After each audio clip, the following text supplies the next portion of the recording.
Hi Aris, kumusta po kayong lahat? So yan Aris, maraming salamat po pala sa walang sawang pagsubaybay sa ating pong mga reading.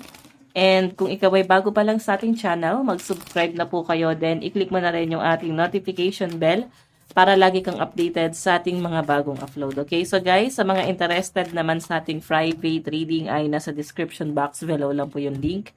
Message lang po kayo. So tignan natin Aris, ano ba yung mga kaganapan sa inyo this week. Okay? Ganap, ano ba yung mga possible na mangyari kay Aries this week? Aries, Sun, Moon, Rising, and Venus sign. So, yun guys. Maganda pa rin na alam nyo ang inyong Sun, Moon, Rising, and Venus sign para sa ibang guidance. Okay? No. Ayan. Matututo na kayo guys lumaban. Medyo dominante yung energy mo and sobrang fierce this week, no? Kumbaga, ikaw, ang daming lumalapit, ang daming parang humihingi ng tulong and I think natututo na kayo guys tumanggi. Okay? Kasi mas nafe-feel ko kasi rito na hindi mo naman kailangan kasi nung panahong lugmo ka siguro baka na ibabalik mo na wala naman tumulong sa akin. Wala namang nag-enhance sa akin para makuha tong bagay na to. Mga ganitong bagay. So, ngayon, parang ang daming lumalapit sa inyo ng tulong or parang mafe-feel mo na mas natutulungan mo yung mga taong nanakit sa inyo. So, marirealize mo na, masyado na atang pang-aabuso to. So, may mga realization or possible na magising ang mga Aries. May mga ganong energy. Baka magising kayo. Magising kayo sa totoong nangyayari. Okay, totoong issue. So, tignan pa natin, Aries. Ano pa yung ganap? Okay. Dalawa yung pala tayo ng isa. Game over. And do not panic. So, nagkakaroon kayo guys ng panic anxiety, no? Grabe guys, feeling ko nagkakaroon kayo ng matinding pag-overthink. And may mga bagay kayo na parang tapos na, puno na ako, sumabog na, no? Nailabas nyo na yung huling balay nyo, parang ganun. So, may mga tao rin, Aris dito na medyo na-alarma doon sa mga kinikilos mo, sa mga nabibitawan mong salita. So, guys, limit lang or relax lang, no? Kasi baka medyo, ka na, ang patawag dito, baka sumusobra na. Dapat nandun ka lang lagi sa limitasyon mo. And huwag kayo masyado guys nagpapadala sa sobrang emosyon na nararamdaman mo. Kasi yun yung nasasagap ko rito.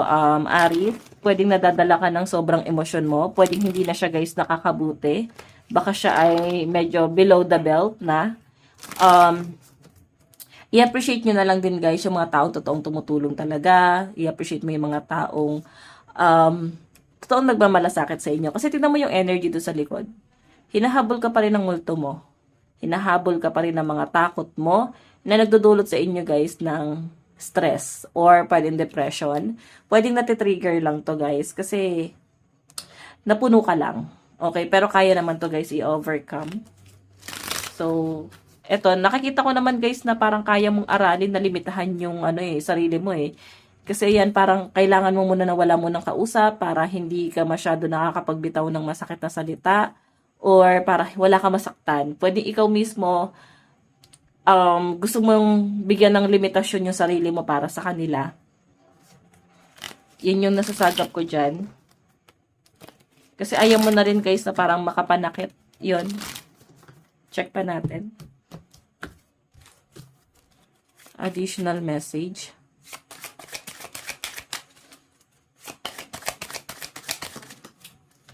Okay. So, ayan guys, naka-reverse to, no? Siguro iba sa inyo, pwedeng naiinip lang kayo kasi pwedeng medyo matagal-tagal na hindi kayo masyado nakakalabas. Kahit sabihin na natin, kaka-New Year lang. Pwede naman guys na hindi naging masaya yung New Year nyo. Parang feeling mo hindi ka nag-enjoy. Or ngayon, parang medyo bored yung energy mo this week, no? So, yun yung nasasagap ko. Pero at least, naihil mo yung inner child mo. Mas masaya, mas magaan yung energy. Mas payapa. Yun po yung nasasagap ko dyan, Libra. Okay? Check pa natin.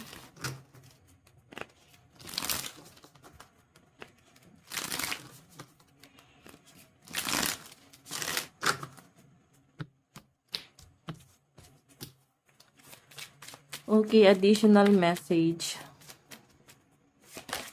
Oops. Meron tayong memories comfort us. Oh. So, yun. Lagi nyo guys tatandaan na pag nag-throwback ka, lagi mo lang iisipin yung mga magagandang nangyari. Ang nangyari kasi guys, medyo na ano na-overwhelm. Sa halip na naalala mo lang yung mga magagandang nangyari lang sana or yun nga lang, pwedeng may mga ano kasi negative and positive. Pwedeng hindi naging maganda yung kabataan mo. Nadala-dala mo pa rin ngayon sa kasalukuyan. Hinahabol ka pa rin noong mga parang trauma mo sa past na nagpapatrigger sa inyo ngayon sa kasalukuyan. So, yun yung malinaw na nakakita ko dyan, guys. Okay, check pa natin.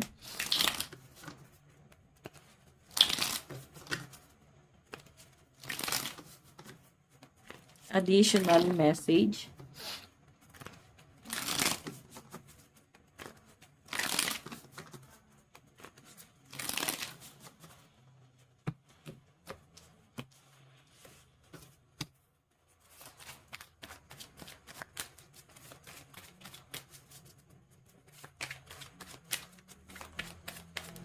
Okay, Aries, Sun, Moon, Rising, and Venus sign.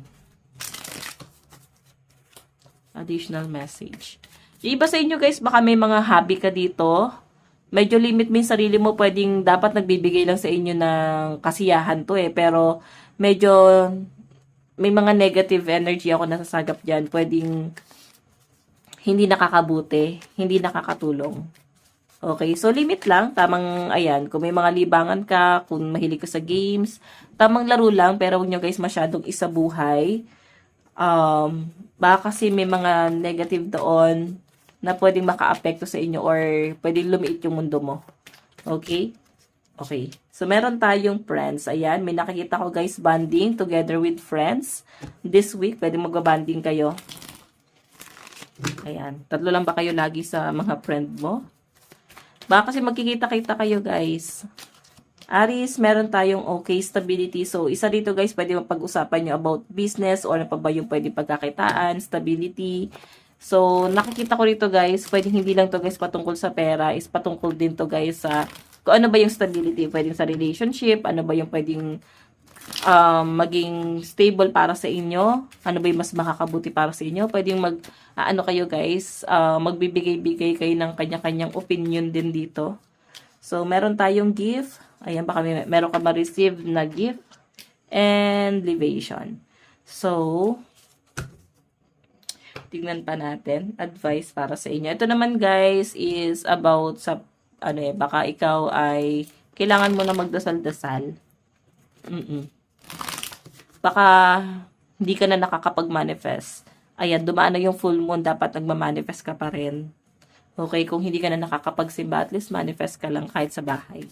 Okay, so Aries, lucky number mo is 72, 65, 36, and 58. Mas nakikita ko talaga yung stress ng mga Aries dito. Mga bagay na gusto nyo i-overcome. Okay, parang nakikita ko na lang sa mga Aries na mas masaya na lang kayo pagkasama ibang tao.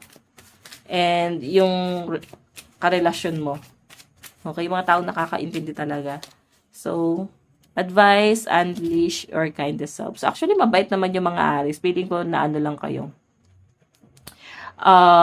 Parang inabuso. Kung bakit, na iba na rin.